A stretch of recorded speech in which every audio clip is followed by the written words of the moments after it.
really funny lines came from my friend Barney. About halfway through writing it, I realised that, not that I was revealing too much, but that a lot of biographical stuff was sneaking in. And I got Barney in and we sat and talked, and he loved the idea. And he eventually directed the show that we did for Brooklyn Academy and for public television in New York, this programme. And we worked on the script, and he'd go off and he'd come back and he'd have cut out loads. I've cut all this out. In fact, we talk about this. I've cut all this. At one point, we have Ruth Streeting at the end of the play say, he goes, "Yeah, what happened to the truth? What happened to the dream? What happened to?" And she goes, "Right, I've cut all this." Kind of. Well, that's what Barney was doing to me. I kind of go, it's amazing. One day there'll be computers. One day we'll be transferring matter, and who knows what happens when the glove comes through your TV set and starts to put its finger up. What's it? And he go, "I've cut all that." And lots of his gags too were supplied by his girlfriend. That one about life's a bitch and so am I. That was her saying.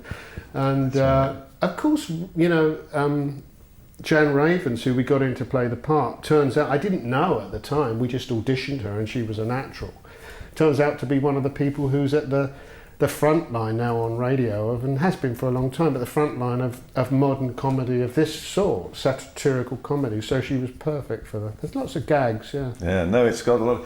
And the direction is a kind of stylised. I know people hold their look to camera as the camera moves away from them. And there's a definite plan to it all. It's meant to be a workshop. It was meant to be a workshop. It was meant to be a test.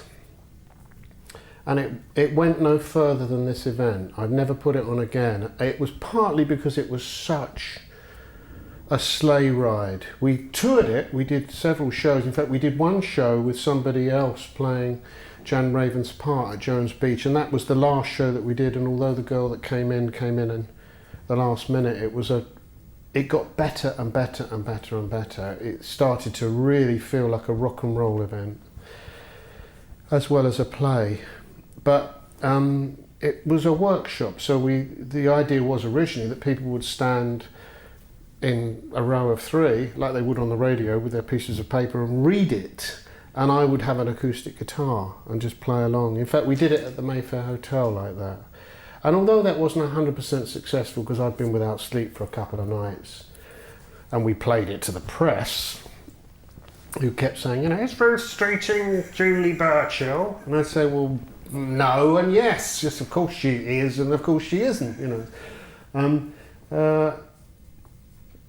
It wasn't a failure, but that was a small version of it. But I never really got beyond it. So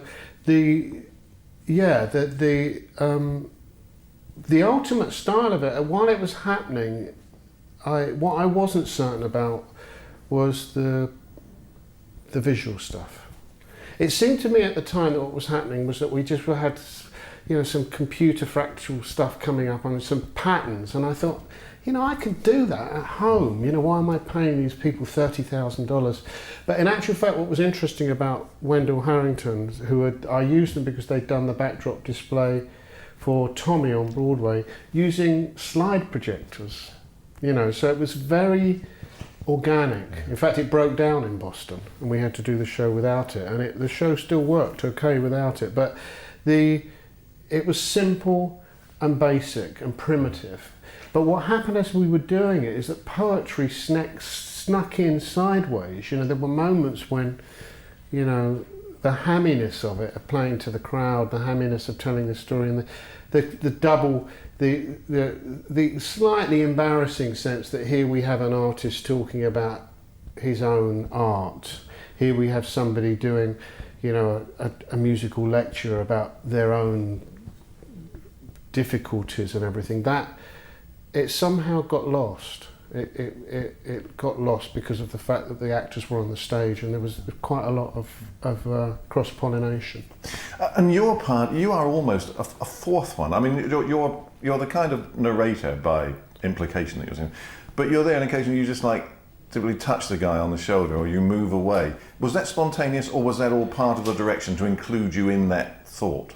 I think I'm clearer now that, you know, that Ray High is not me, and that I am not Ray High, and that, you know, that I'm nothing like him, and I'm nothing but, yes, so I'm the narrator and the author. When I did it, because I was performing the songs, I was inside the songs, which were written, in a sense, by me as a songwriter, looking at the story, looking at, not the story of Psycoderelict, not the very simple story about an old rock star who's brought back to life by a conspiracy, but looking at rock and roll and what rock and roll was about, looking at, like for example in Let's Get Pretentious and Fake It, about how artifice and shallowness and pomposity and pretentiousness are okay if they're supported by the right, you know, the right structure.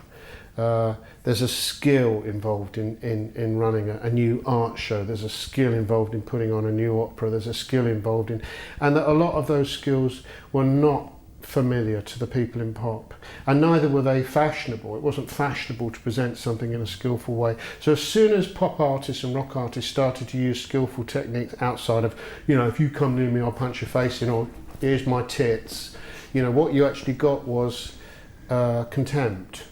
But strangely enough, contempt from within, not from without. People without, in my day, never even took any notice of what we were doing. It would be from within. It would be, you can't do that. And so what was that? A lot of the songs, and my role was to comment on that process. It was that here's a good, straightforward,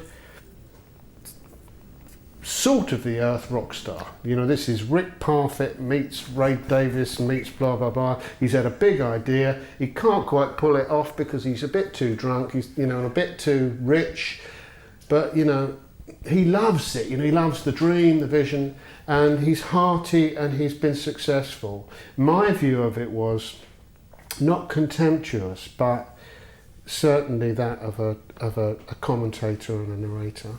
If you were to revisit the piece now, I mean,